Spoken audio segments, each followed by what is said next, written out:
We got a question from Andrew in the queue. Ready for it? Andrew. Yes. It says, should I cash out, refi my mortgage to pay off student loans? I would be going from a 3.25% mortgage to a 7%. Oof. And from a loan balance of $280K to $360K. What do you think about this? Wait a minute. I don't understand. You don't understand? You go from 360 to 280. Surely it's got to be that.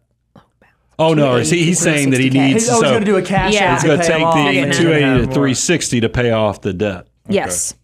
That's how what's the interest rate on the debt? He didn't say. He just said mortgage. Oh, okay. The mortgage balance is going to go from 280 to 360, not his total debt balance. Yep. Got it. Or was the student loans were 280? Read it again, Reevy, one more time. Let me just read it again because I'm getting a little lost too. Okay. Should I cash out or refi my mortgage to pay off student loans? Here's some of the details. I'd be going from a 3.25% mortgage to a 7% mortgage. And from a loan balance of $280K to $360K. So you're going to take 80 grand and the cash out. And that's going to go to the student loans. Got it. Okay. Got it. Good. Cool. Yep. I'm tracking. Andrew, feel free to clarify in the chat if you'd like. Let's start high level before we actually drill into like the details of like the numbers and the specifics.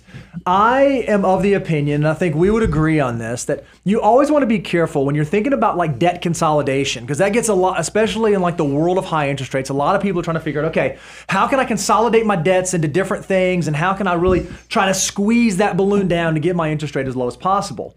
Well, one of the things that's really, really unique is you want to be careful when you're consolidating debts that you begin consolidating non-secured debt, right? Like, so a student loan, if for some reason you could not pay your student loan and you got into a bad situation, they can't come take the education away from you. They're not going to, walk in your office and rip the diploma off the wall. It does not work that way.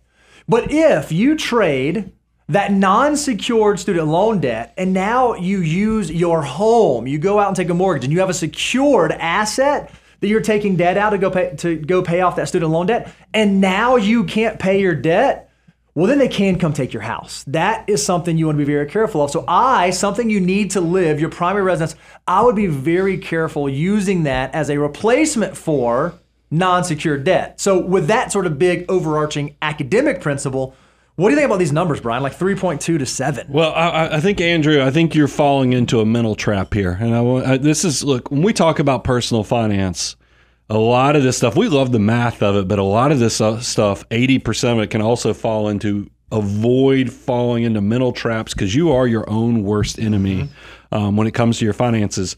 Because I think you just have a problem having this student loan debt. He's got a negative perception of this student loan debt versus the mortgage, because you can tell this by the fact that he has a mortgage, $280,000 at 3.25%, and that seems okay to him, that he's comfortable with it. But then he has this $80,000 in student loan debt. He didn't give us the interest rate, so we don't have the context on that.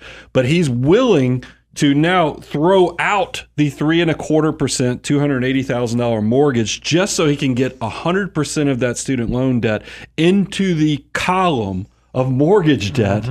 And I think that this is bad math, and it's a mental trap, and the fact that because you're thinking about it, if I've got to get rid of this student loan debt and then I'll be on mortgage, which in your mind is like, okay, it's okay to have mortgage debt. But whereas when I look at this from an outsider looking into your situation, I'm like, yeah, but you've got a large portion of this at a 3.25% interest rate, probably a $80,000 that's at a higher interest rate with the student loans that you don't like. The student loans at 7%. So it's right at 7%. You're going to now throw out, you're making my point perfectly. This is a mental trap versus an actual financial trap. And the fact that you're now going to move to where, I haven't done the math off, but essentially 60 to 65% of the debt that you're paying at 3.25%, you're now going to push up to the higher 7%. Oof. That just doesn't work. It doesn't pass. It might feel better to say I've paid off my student loans and it's all mortgages,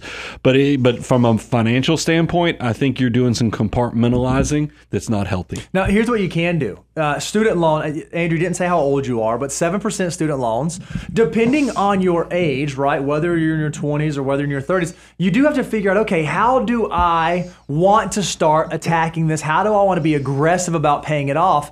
I think I like the strategy where you're using your cash flow and your earning power to do that instead of just swapping one debt for the other. I think if you're swapping one debt for the other, all you're doing is shifting cards around on the table. You're not actually making any meaningful movement. So figure out how can I either increase my income or cut my expenses and really start knocking out this debt to get to a place that I feel more comfortable with.